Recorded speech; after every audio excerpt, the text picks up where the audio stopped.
Hi guys, welcome to coding Utsav. Last ವಿಡಿಯೋದಲ್ಲಿ ನಾವು single element selector ಬಗ್ಗೆ ನೋಡಿದ್ವಿ. ಈ ವಿಡಿಯೋದಲ್ಲಿ ಮಲ್ಟಿಪಲ್ ಎಲಿಮೆಂಟ್ ಸೆಲೆಕ್ಟರ್ ಬಗ್ಗೆ ನೋಡೋಣ. ಲೈಕ್ ಸಿಂಗಲ್ ಎಲಿಮೆಂಟ್ ಸೆಲೆಕ್ಟರ್ ನಲ್ಲಿ ನಾವು document dot get element by ID and document dot query selector ತಗೊಂಡು ನೋಡಿದ್ವಿ. ಮಲ್ಟಿಪಲ್ ಎಲಿಮೆಂಟ್ ಸೆಲೆಕ್ಟರ್ ನಲ್ಲಿ document dot get element document dot get elements by class name, document dot get elements by tag name and document dot query selector all, ಈ 3 type ತಗೊಂಡು multiple element selector ನಲ್ಲಿ ನೋಡೋಣ. ಓಕೆನಾ? And ಇದರಲ್ಲಿ single element selector ನಲ್ಲಿ get element ಅಂತ ಬರುತ್ತೆ and multiple selector ಅಲ್ಲಿ ಗೆಟ್ ಎಲಿಮೆಂಟ್ಸ್ ಬರುತ್ತೆ. ಇದನ್ನ ನೋಡ್ಕೊಳ್ಳಿ, ಓಕೆನಾ, ಇಂಪಾರ್ಟೆಂಟ್ ಆಗಿ. ಅಂಡ್ ಈಗ ಒಂದೊಂದಾಗಿ ನೋಡ್ಕೊಂಡು ಹೋಗೋಣ. ಈ document dot get elements by class name ಏನಂದ್ರೆ HTML ಕೋಡ್ ನಲ್ಲಿ ಯಾವ ಕ್ಲಾಸ್ ನಾವು ಸೇಮ್ ನೇಮ್ ಅಲ್ಲಿ ಮಲ್ಟಿಪಲ್ ಟೈಮ್ ತಗೊಂಡಿರ್ತೀವಿ ಅದನ್ನ ಜಾವಾ ಸ್ಕ್ರಿಪ್ಟ್ ಪೇಜ್ ನಲ್ಲಿ ತಗೊಂಡು ಆಕ್ಸೆಸ್ ಮಾಡೋಕ್ಕೆ ಇದನ್ನ ಯೂಸ್ ಮಾಡ್ತೀವಿ. ಎಕ್ಸಾಂಪಲ್, ನಾನಿಲ್ಲಿ ಈ ಕ್ಲಾಸ್ ನೇಮ್ ನ ಕಲೆಕ್ಷನ್ ಐಟಮ್ ಅಂತ ತಗೊಂಡಿದ್ದೀನಿ. ಲೈಕ್ ಸೇಮ್ ನೇಮ್ ಅಲ್ಲೇ 3 ಟೈಮ್ಸ್ ತಗೊಂಡಿದ್ದೀನಿ. ಸೊ ಈ ನೇಮ್ ನ ಜಾವಾ ಸ್ಕ್ರಿಪ್ಟ್ ಪೇಜ್ ನಲ್ಲಿ ತಗೊಂಡು ಹೇಗೆ ಆಕ್ಸೆಸ್ ಮಾಡೋದು ಅಂತ ನೋಡೋಣ. ಕಲೆಕ್ಷನ್ ಐಟಮ್, ಓಕೆನಾ? ಸೊ ಫಸ್ಟ್ ನಾನು document dot get elements by class name ತಗೊಂಡು ಅದಕ್ಕೆ ಕಲೆಕ್ಷನ್ ಐಟಮ್ ತಗೋತೀನಿ. ಸೊ ಫಸ್ಟ್ ಒಂದು ವೇರಿಯೇಬಲ್ ಅಸೈನ್ ಮಾಡ್ಕೋತೀನಿ, ಕಾನ್ಸ್ ಐಟಮ್ಸ್. ಇದನ್ನ ಕನ್ಸೋಲ್ ಮಾಡಿದ್ರೆ ಏನ್ ಬರುತ್ತೆ ಅಂತ ನೋಡೋಣ.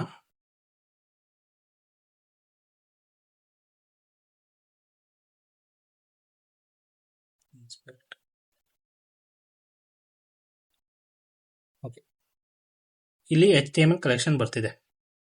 ಲೈಕ್ ಈಗ ಕಲೆಕ್ಷನ್ ಐಟಮ್ ಅಲ್ಲಿ 3 ಲಿಸ್ಟ್ ಇದೆ. ಸೊ 3 ಲಿಸ್ಟ್ ಬರ್ತಿದೆ, ಓಕೆನಾ? ಇದನ್ನ ಹೇಗೆ ಆಕ್ಸೆಸ್ ಮಾಡೋದು ಅಂತ ನೋಡೋಣ. ಲೈಕ್ ಇದು ಅರೇ ಟೈಪ್ ಅಲ್ಲಿ ಇರುತ್ತೆ, ಓಕೆನಾ? ಅಂಡ್ ಫಸ್ಟ್ ನಾವು ಐಟಮ್ ಎಲ್ಲ ತಗೊಂಡಿರೋದು. ಸೊ ಐಟಮ್ ಅರೇ ತರಾನೇ ಇದನ್ನ ಮಾಡಬೇಕು. ಲೈಕ್ 0 ಇಂಡೆಕ್ಸ್ ಅಲ್ಲಿ ಯಾವ್ದಿದೆ ಅದಕ್ಕೆ ಒಂದು ಕಲರ್ ಕೊಟ್ರೆ 0 ಇಂಡೆಕ್ಸ್ ಅಲ್ಲಿ ಇರೋದು ಲರ್ನ್ HTML ಅಂತ. ಸೊ ಕಲೆಕ್ಷನ್ ಅಲ್ಲಿ 3 ಐಟಮ್ ಇದೆ. ಒಂದು learn HTML, learn CSS, learn Java script ಅಂತ. ಅದರಲ್ಲಿ ಫಸ್ಟ್ 0 ಇಂಡೆಕ್ಸ್ ಅಲ್ಲಿ ಇರೋದು ಲರ್ನ್ HTML ಅಂತ. ಸೊ ಅದಕ್ಕೆ ಕಲರ್ ಕೊಟ್ರೆ ಅದು ಕಲರ್ ಚೇಂಜ್ ಆಗುತ್ತೆ. ಅದೇ ತರ ನೆಕ್ಸ್ಟ್ ಒಂದು ಬ್ಯಾಕ್ ಗ್ರೌಂಡ್ ಕಲರ್ ಕೊಡೋಣ. ಐಟಮ್ಸ್, ಫಸ್ಟ್ ಇಂಡೆಕ್ಸ್ ಕೊಡೋಣ.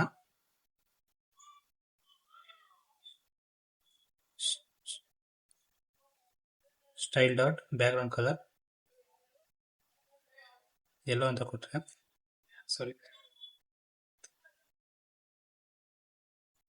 ಎಲ್ಲೋ ಅಂತ ಕೊಟ್ರೆ ಫಸ್ಟ್ ಇಂಡೆಕ್ಸ್ ನಮಗೆ ಯೆಲ್ಲೋ ಕಲರ್ ಚೇಂಜ್ ಆಯ್ತು ಬ್ಯಾಕ್ ಗ್ರೌಂಡ್. ಅಂಡ್ ಅದೇ ತರ ನಾವು ಸೆಕೆಂಡ್ ಇಂಡೆಕ್ಸ್ಗೆ ಟೆಕ್ಸ್ಟ್ ಚೇಂಜ್ ಮಾಡಿ ನೋಡೋಣ, ಓಕೆನಾ? Item text content yellow word ಅಂತ ಕೊಟ್ರೆ ಸೊ ಲರ್ನ್ ಜಾವಾ ಸ್ಕ್ರಿಪ್ಟ್ ಅಂತ ಇರೋದು ಯೆಲ್ಲೋ ವರ್ಡ್ಗೆ ಚೇಂಜ್ ಆಗುತ್ತೆ. ಒಂದೇ ತರ ಕ್ಲಾಸ್ ನೇಮ್ ಯಾವ್ದು ಕೊಟ್ಟಿರ್ತೀವಿ ಅದನ್ನ ತಗೊಂಡು ಅದನ್ನ document dot get elements by class name ಅಂತ ತಗೊಂಡು ಅದರಲ್ಲಿ ಯಾವ ಐಟಮ್ ಇದೆ ಅದಕ್ಕೆ ಇಂಡೆಕ್ಸ್ ಹಾಕೊಂಡು ಚೇಂಜ್ ಮಾಡ್ಕೋಬಹುದು. ಇದು document dot get elements by class name. And document dot get elements by tag name ಅಂದ್ರೆ document dot get elements by class name ಅಂತ ಇದೆಯಲ್ಲ, ಸೊ ಅದರಲ್ಲಿ ಐಟಮ್ ತಗೋತೀವಿ, ಕ್ಲಾಸ್ ನೇಮ್ ತಗೋತೀವಿ.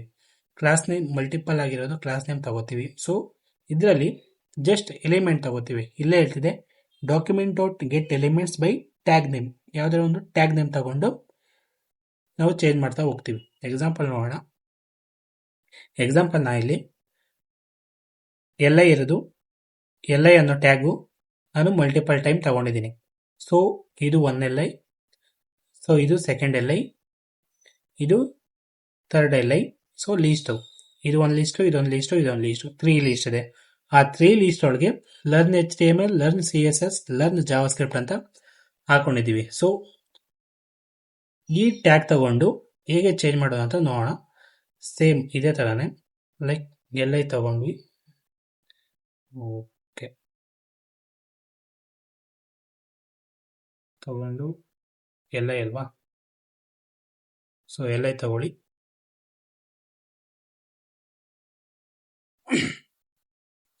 ಸೊ ಇದನ್ನ ಒಂದು ವೇರಿಯೇಬಲ್ಗೆ ಅಸೈನ್ ಮಾಡ್ಕೊಳ್ಳೋಣ. ಕಾನ್ಸ್ಟ್ ಐಟಮ್ ಅಂತ ತಗೊಳ್ಳೋಣ. ಇವಾಗ ಇದನ್ನ ಕನ್ಸೋಲ್ ಮಾಡೋಣ. ನಮಗೆ ಲೀಸ್ಟ್ ಸಿಗುತ್ತೆ. ಸೇಮ್ HTML ಕಲೆಕ್ಷನ್ ಆ ಲೀಸ್ಟ್ 3 ಇದೆ. ಸೊ 3 ಲೀಸ್ಟ್ ಸಿಗುತ್ತೆ. ಇದನ್ನ ಚೇಂಜ್ ಮಾಡ್ತಾ ಹೋಗೋಣ. ಐಟಮ್ ಸ್ಟೈಲ್ 0 ಅಂತ ಕೊಟ್ಟರೆ ರೆಡ್ ಆಗುತ್ತೆ. ಸೇಮ್ ನಾವು ಅದೇ ಕೊಡೋಣ, ಅದೇ ಚೇಂಜ್ ಆಗುತ್ತೆ ನೋಡಿ. ನಾವಿಲ್ಲಿ ಏನು ಮಾಡಿದ್ವಿ ಅದೇ ಮಾಡಿದ್ದೀವಿ, ಬಟ್ ಇದರಲ್ಲಿ ನಾವು ಕ್ಲಾಸ್ ನೇಮ್ ತಗೊಂಡಿದ್ದೀವಿ, ಇದರಲ್ಲಿ ಲೀಸ್ಟ್ ತಗೊಂಡಿದ್ದೀವಿ ಲೈಕ್ LI. ಎರಡು ಕೂಡ ಮಲ್ಟಿಪಲ್ ಸೆಲೆಕ್ಟರೇ, ನಾವು ಮಲ್ಟಿಪಲ್ ತಗೊಂಡಿದ್ದೀವಿ ಅಲ್ವಾ, ಸೊ ಅದಕ್ಕೆ. And next document dot query selector all. So ನಾವು ಪ್ರೀವಿಯಸ್ ವಿಡಿಯೋದಲ್ಲಿ ಲೈಕ್ ಸಿಂಗಲ್ ಎಲಿಮೆಂಟ್ ಸೆಲೆಕ್ಟರ್ ವಿಡಿಯೋದಲ್ಲಿ ನೋಡಿದ್ವಿ, ಲೈಕ್ ಕ್ವೆರಿ ಸೆಲೆಕ್ಟರ್ ಅಂತ ನೋಡಿದ್ವಿ. ಇದರಲ್ಲಿ ಕ್ವೆರಿ ಸೆಲೆಕ್ಟರ್ ಆಲ್. ಸೊ ಇದರಲ್ಲಿ ಕೂಡ ಕ್ಲಾಸ್ ತಗೋತಿದ್ವಿ, ID ತಗೋತಿದ್ವಿ, ಹಾಗೆ ಟ್ಯಾಗ್ ತಗೋತಿದ್ವಿ. ಸೊ ಇದರಲ್ಲಿ ಕೂಡ ಕ್ಲಾಸ್ ತಗೋತೀವಿ, ID ತಗೋತೀವಿ, ಹಾಗೆ ಟ್ಯಾಗ್ ಕೂಡ ತಗೋತೀವಿ. ಲೈಕ್ ಅದೇ ರೂಲ್ ಫಾಲೋ ಮಾಡ್ತೀವಿ. ಲೈಕ್ ಕ್ಲಾಸ್ ತಗೋಬೇಕಂದ್ರೆ ಡಾಟ್ ಹಾಕಬೇಕು, ID ತಗೋಬೇಕಾದ್ರೆ ಹ್ಯಾಶ್ ಹಾಕಬೇಕು, ಹಾಗೆ ಟ್ಯಾಗ್ ತಗೋಬೇಕಾದ್ರೆ ನಾರ್ಮಲ್ ಆಗಿ ಯಾವ ಟ್ಯಾಗ್ ಇದೆ ಅದನ್ನ ತಗೊಂಡು ಕೋಡ್ನ ನಮಗೆ ಆಕ್ಸೆಸ್ ಮಾಡ್ಬೋದು. ಬಟ್ ಡಿಫ್ರೆಂಟ್ ಏನಂದರೆ, ನಾವು ಈ ಕ್ವೆರಿ ಸೆಲೆಕ್ಟರಲ್ಲಿ ಲೈಕ್ ಎಕ್ಸಾಂಪಲ್ ನಾನು ಲಾಸ್ಟ್ ಟೈಮ್ LI ತಗೊಂಡಿದ್ವಿ ಅಲ್ವಾ, ಈ ಟ್ಯಾಗ್ ತಗೊಂಡಿದ್ವಿ LI. ಸೊ ಈ LI ಅಲ್ಲಿ 3 ಲೀಸ್ಟ್ ಇದೆ, learn HTML, learn CSS, learn JavaScript ಅಂತ. ಸೊ ನಾವು LI ತಗೊಂಡು ಸ್ಟೈಲ್ ಅಪ್ಲೈ ಮಾಡಿದ್ರೆ ಫಸ್ಟ್ ಲಿಸ್ಟ್ ಮಾತ್ರ ನಮಗೆ ಸ್ಟೈಲ್ ಅಪ್ಲೈ ಆಗ್ತಾಯಿತ್ತು. ಫಸ್ಟ್ ಲಿಸ್ಟಿಗೆ ಮಾತ್ರ ನಮಗೆ ಸ್ಟೈಲ್ ಅಪ್ಲೈ ಆಗ್ತಾಯಿತ್ತು. ಸೆಕೆಂಡ್ ಲಿಸ್ಟಿಗೆ ನಾವು ಸ್ಟೈಲ್ ಅಪ್ಲೈ ಮಾಡಬೇಕಂದ್ರೆ ನೆಂತ್ ಚೈಲ್ಡ್ ಅಂತ ತಗೊಂಡು ಇಂಡೆಕ್ಸ್ ಪೊಸಿಷನ್ ಕೊಡಬೇಕಾಗಿತ್ತು. ಸೊ ಪೊಸಿಷನ್ ಏನಿದೆ ಸೆಕೆಂಡ್ ಇದೆ, ಸೊ ಸೆಕೆಂಡ್ ಅಂತ ಕೊಡಬೇಕಾಗಿತ್ತು. ಹಾಗೆ ಲಾಸ್ಟ್ ಚೈಲ್ಡ್ ಚೇಂಜ್ ಮಾಡಬೇಕಂದ್ರೆ, ಲಾಸ್ಟ್ ಲೀಸ್ಟ್ ಚೇಂಜ್ ಮಾಡಬೇಕಂದ್ರೆ ಲಾಸ್ಟ್ ಚೈಲ್ಡ್ ಅಂತ ಕೊಡಬೇಕಾಗಿತ್ತಲ್ವ. ಸೊ ಬಟ್ ಇದರಲ್ಲಿ query selector all class name ತಗೊಂಡು ಅಥವಾ ಟ್ಯಾಗ್ ತಗೊಂಡು ನಾವು ಲೂಪ್ ಥ್ರೂ ಮಾಡ್ಬೋದು, ಅಥವಾ ಕ್ಲಾಸ್ ನೇಮಲ್ಲಿರೋ ಎಲ್ಲ ಲೀಸ್ಟ್ನು ಇಂಡೆಕ್ಸ್ ತಗೊಂಡು ನಾವು ಚೇಂಜ್ ಮಾಡ್ಬೋದು. ಓಕೆ, ಈಗ ಒಂದೊಂದಾಗಿ ನೋಡ್ಕೊಂಡು ಹೋಗೋಣ. ಎಕ್ಸಾಂಪಲು ಫಸ್ಟು ನಾವು ಯಾವುದಾದ್ರು ಒಂದು ID ಅಥವಾ ಕ್ಲಾಸ್ ನೇಮ್ ತಗೊಳ್ಳೋಣ.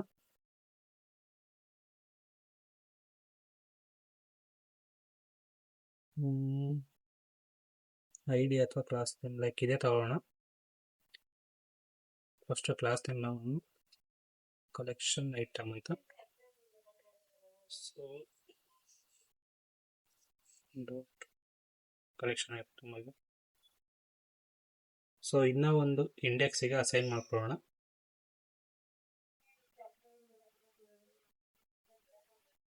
ಕಾನ್ಸ್ಟ್ ಐಟಮ್ಸ್. ಇವಾಗ ನಾನು ಕನ್ಸೋಲ್ ಮಾಡಿದ್ರೆ ಕನ್ಸೋಲ್ ಡಾಟ್ ಐಟಮ್ಸ್. ಸೊ ನಮಗೆ ಇಲ್ಲಿ ಆಲ್ರೆಡಿ ಡಿಕ್ಲೇರ್ ತೊಗೊಂಡಿದ್ದೀವಲ್ಲ ಐಟಮ್ಸ್. ಸೊ ಇದನ್ನ ಕಮೆಂಟ್ ಮಾಡ್ತೀನಿ. ಓಕೆ, ಇವಾಗ ಇಲ್ಲಿ ನೋಡಿದ್ರೆ ನಮ್ಗೆ ಕಲೆಕ್ಷನ್ ಐಟಮ್ ಲೈಕ್ ಇದರಲ್ಲಿ ಇನ್ನೊಂದು ಡಿಫ್ರೆಂಟ್ ಏನಂದರೆ, ನಾವು ಈ ಟ್ಯಾಗ್ ನೇಮ್ ಮತ್ತು ಕ್ಲಾಸ್ ನೇಮಲ್ಲಿ HTML ಕಲೆಕ್ಷನ್ ಅಂತ ಸಿಗುತ್ತೆ, ಇದರಲ್ಲಿ ನೋಡ್ ಲಿಸ್ಟ್ ಅಂತ ಸಿಗುತ್ತೆ. ಓಕೆನಾ, ಇದೊಂದು ಡಿಫ್ರೆನ್ಸ್ ಇದೆ, ನೋಡ್ಕೊಳ್ಳಿ. ಆ್ಯಂಡ್ ಇವಾಗ ನಾವು ಇಂಡೆಕ್ಸ್ ತಗೊಂಡು ಒಂದೊಂದೇ ಇಂಡೆಕ್ಸ್ಗೆ ನಾವು ಲೈಕ್ ಈ ಥರ ನಾವು ಲೀಸ್ಟಿಗೆ ಚೇಂಜ್ ಮಾಡ್ಬೋದು. ಬಟ್ ಒಂದೇ ಸರಿ ನಾವು ಲೂಪ್ ಥ್ರೂ ಮಾಡಿ ಇಲ್ಲಿ 3 ಇದೆಯಲ್ಲ ಲೀಸ್ಟು, ಅದನ್ನ ಚೇಂಜ್ ಮಾಡ್ಬೋದು. ಮತ್ತು ಎಷ್ಟು ಲೀಸ್ಟ್ ಇದೆ ಅದನ್ನೆಲ್ಲ ನಾವು ಒಂದೇ ಸರಿ ಚೇಂಜ್ ಮಾಡ್ಬೋದು. ಅದನ್ನು ನೋಡೋಣ. ಫಸ್ಟು ಅದನ್ನ ಲೂಪ್ ಥ್ರೂ ಮಾಡ್ಬೋದು. ಲೈಕ್ ನಾವು ಯಾವ ವೇರಿಯೇಬಲ್ ತಗೊಂಡಿದ್ದೀವಿ ಅದು ತಗೊಂಡು ಐಟಮ್ಸ್ ಡಾಟ್ ಫಾರ್ ರೀಚ್ ಅಂತ ಒಂದು ಮೆಥಡ್ ಇದೆ. For reach function item so bracket close ಮಾಡಿ ಕರ್ಲಿ ಬ್ರೇಸಸ್ ಓಪನ್ ಮಾಡಿ ನಮ್ಗೆ ಯಾವ ಸ್ಟೈಲ್ ಬೇಕೋ ಆ ಸ್ಟೈಲ್ನ ಅಪ್ಲೈ ಮಾಡಿದ್ರೆ ಅದು ಅಪ್ಲೈ ಆಗುತ್ತೆ. ಎಕ್ಸಾಂಪಲ್ ಸ್ಟೈಲ್ ಬ್ಲೂ ಅಂತ ಕೊಟ್ಟರೆ ಎಲ್ಲ ಲಿಸ್ಟ್ ಕೂಡ ಬ್ಲೂ ಆಗುತ್ತೆ. ಓಕೆನಾ, ಇದು ಲೂಪ್ ಥ್ರೂ ಮಾಡೋದು. ಸೆಲ್ ಕಲರ್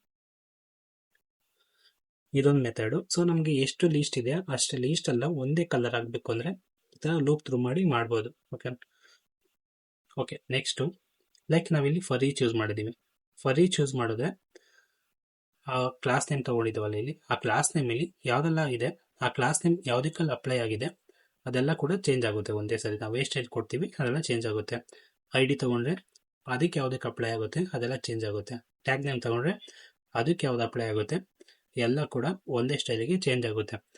ಅಥವಾ ನಮಗೆ ಒಂದೊಂದೇ ಬೇಕು ಅಂದರೆ ನಾವು ಇಂಡೆಕ್ಸ್ ಕೊಡ್ತಾ ಹೋಗಬೇಕು. ಅಥವಾ ಇನ್ನೊಂದಿದೆ, ಲೈಕ್ ನಮಗೆ ಕೆಲವು ಅಪ್ಲಿಕೇಶನ್ ನೋಡಿರ್ತೀರಾ, ಒಂದು ಕಲರ್ ಬರುತ್ತೆ ಲೈಕ್ ಬ್ಲ್ಯಾಕ್ ವೈಟ್ ಅಥವಾ ರೆಡ್ ಯೆಲ್ಲೋ ಆ ಥರ. ಸೊ ಅದಕ್ಕೆ ನಾವು ಆಡ್ ಅಥವಾ ಈವನ್ ತಗೋಬೋದಲ್ವಾ. ಲೈಕ್ ಒಂದು ಲೀಸ್ಟ್ ತಗೊಂಡಿರ್ತೀರಾ, ಒಂದು 10 ಲೀಸ್ಟ್, ಅದರಲ್ಲಿ ಆಡ್ ಅಂತ ಕೊಟ್ರೆ 1 3 5 ಆ ಥರ ಚೇಂಜ್ ಆಗ್ತಾ ಹೋಗುತ್ತೆ. ಸೊ ಈವನ್ ಕೊಟ್ರೆ 2 4 6 ಆ ಥರ ಚೇಂಜ್ ಆಗ್ತಾ ಹೋಗುತ್ತೆ. ಅವಾಗ ನಮಗೆ ಕಲರ್ ಡಿಫ್ರೆನ್ಸ್ ಕಾಣಿಸುತ್ತೆ, ಲೈಕ್ ಬ್ಲ್ಯಾಕ್ ವೈಟ್ ಆ ಥರ. ಸೊ ಅದಕ್ಕೆ ನಾವು ಆಡ್ ಮತ್ತೆ ಈವನ್ ತಗೋಬಹುದು. ಸೊ ಎಕ್ಸಾಂಪಲ್ ನೋಡೋಣ, ಲೈಕ್ ಇನ್ನು ಕಮೆಂಟ್ ಮಾಡ್ತೀನಿ. ಸೊ ಇದೇ ಲಿಸ್ಟಿಗೆ ಅಪ್ಲೈ ಮಾಡ್ತೀನಿ ನಾನು ಆಡ್ ಮತ್ತು ಈವನ್ನ. ಸೊ ಇದರಲ್ಲಿ 3 ಲೀಸ್ಟ್ ಇರೋದ್ರಿಂದ ಅದು ಜಾಸ್ತಿ ಗೊತ್ತಾಗಲ್ಲ. ಲೈಕ್ ಆಡ್ ಬಂದು 1 ಮತ್ತು 3 ಇದೆ, ಈವನ್ ಬಂದು 2 ಇದೆ, ಅಷ್ಟೇ ಅಪ್ಲೈ ಆಗುತ್ತೆ. ಸೊ ನೀವು ಬೇಕಾದರೆ ಜಾಸ್ತಿ ಲೀಸ್ಟ್ ತಗೊಂಡು ಅಪ್ಲೈ ಮಾಡಿ ನೋಡಿ. First add items. ಸೊ ನಾವು ಲಾಸ್ಟ್ ವಿಡಿಯೋದಲ್ಲಿ ನೋಡಿದ್ವಲ್ಲ, ಸೆಕೆಂಡ್ ಪೊಸಿಷನ್ಗೆ ನೆಂತ್ ಚೈನ್ ಅಂತ ತಗೊಂಡು ಯಾವ ಪೊಸಿಷನ್ ಇದೆ ಆ ಪೊಸಿಷನ್ ಕೊಡ್ತಾ ಇದ್ವಿ. ಸೊ ಅದೇ ಥರ ನಾವಿಲ್ಲಿ LI ಲೀಸ್ಟ್ ತಗೊಂಡು, ಸೊ ನಮ್ಮದು ಈ ಲೀಸ್ಟ್ ಇರೋದು LIನಲ್ಲಿ. ಸೊ ನೆಂತ್ ಚೈನ್ ಅಂತ ತಗೊಂಡು ಆಡ್ ಅಂತ ಹಾಕಿದ್ರೆ ಈ ಲೀಸ್ಟಲ್ಲಿ ಯಾವುದೆಲ್ಲ ಆಡ್ ಪೊಸಿಷನ್ ಇದೆ ಅದೆಲ್ಲ ನಾವು ಏನು ಸ್ಟೈಲ್ ಕೊಡ್ತೀವಿ ಅದಕ್ಕೆ ಅಪ್ಲೈ ಆಗುತ್ತೆ. Example, add item for each function ಅಂತ ಕೊಟ್ಟು ನಾವೇನು ಕೊಡ್ತೀವಿ ಅದಕ್ಕೆ ಅಪ್ಲೈ ಆಗುತ್ತೆ. ಎಕ್ಸಾಂಪಲ್ ನಾನು ರೆಡ್ ಅಂತ ಕೊಡ್ತೀವಿ. ಸೊ ರೆಡ್ ಅಂತ ಕೊಟ್ಟರೆ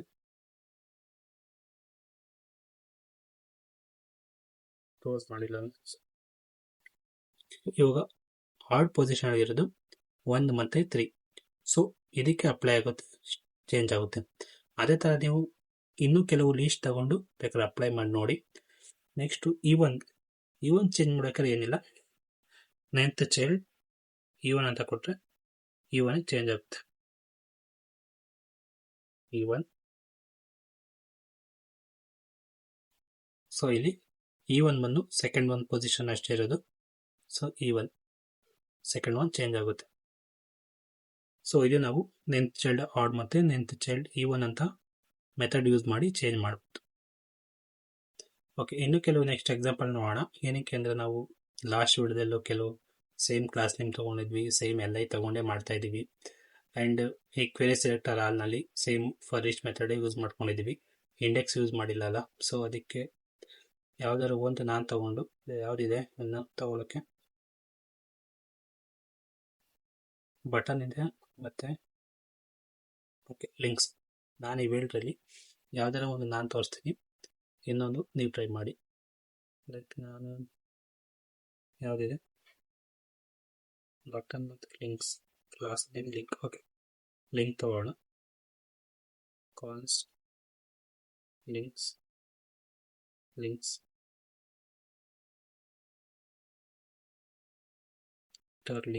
ಸೊ ನಾನು ಕ್ಲಾಸ್ ನೇಮ್ ಲಿಂಕ್ ಅಂತ ತಗೊಂಡಿದ್ದೀನಿ. ಸೊ ಅದಕ್ಕೆ ಡಾಟ್ ಲಿಂಕ್ ಅಂತ ತಗೊಂಡು ಫಾರ್ ಈಚ್ ಬೇಡ, ಇದಕ್ಕೆ ಇಂಡೆಕ್ಸ್ ತಗೊಳ್ಳೋಣ. ಫಸ್ಟು ಕನ್ಸೋಲ್ ಡಾಟ್ ಲಿಂಕ್ ಅಂತ ಮಾಡಿದ್ರೆ ಬರುತ್ತಾ, ಕನ್ಫರ್ಮ್ ಮಾಡ್ಕೊಳ್ಬೇಕು. ಸೊ ಬಂದಿದೆ ಗೂಗಲ್ ಮತ್ತು ಯೂಟ್ಯೂಬ್, ನಾನು ರ್ಯಾಂಡಮ್ ತೊಗೊಂಡಿದ್ದೀನಿ. ಸೊ ಅದಕ್ಕೆ ಲಿಂಕ್ಸ್.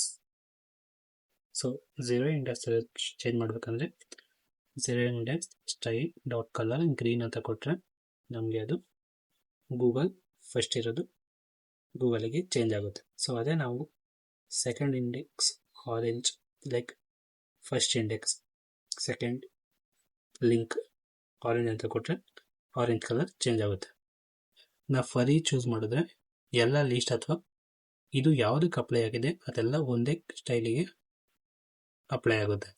ಬಟ್ ನಾವು ಇಂಡೆಕ್ಸ್ ಯೂಸ್ ಮಾಡಿದ್ರೆ ಆ ಪೊಸಿಷನ್ ಯಾವುದಿದೆ ಅದು ಮಾತ್ರ ಸ್ಟೈಲ್ ಚೇಂಜ್ ಆಗುತ್ತೆ. ಓಕೆನಾ. Next button. ಸೊ ಬಟನ್ ನೀವೇ ಟ್ರೈ ಮಾಡಿ. ಓಕೆ, ನಾನೇ ತೋರಿಸ್ತೀನಿ. ಜಸ್ಟ್ ಬಟನ್ ಬೇರೆ ಬೇಕು ಫಾಸ್ಟ್ ಬಟನ್. ಸೊ ನಾನಿಲ್ಲಿ ಬಟನ್ ಅಂತ ತಗೊಂಡಿಲ್ಲ, BTN ಅಲ್ಲಿ. ಸೊ ಡಾಟ್ BTN ನಾನು ಬಟನಿಗೆ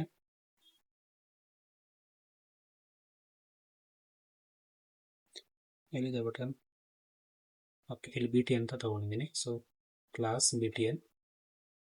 so okay, dot B T ಅಂತ ತಗೊಂಡು ಇದಕ್ಕೆ ಜಸ್ಟ್ ಫಾರ್ ಈಚ್ ಚೂಸ್ ಮಾಡೋಣ.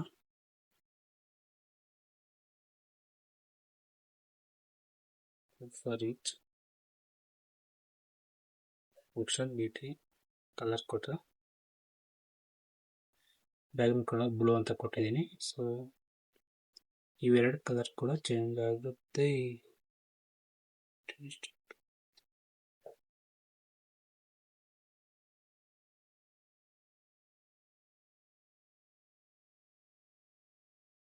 ಓಕೆ, ಕ್ವೆರಿ ಸೆಲೆಕ್ಟರ್ ಆಗಲ್ವಾ? ಸೊ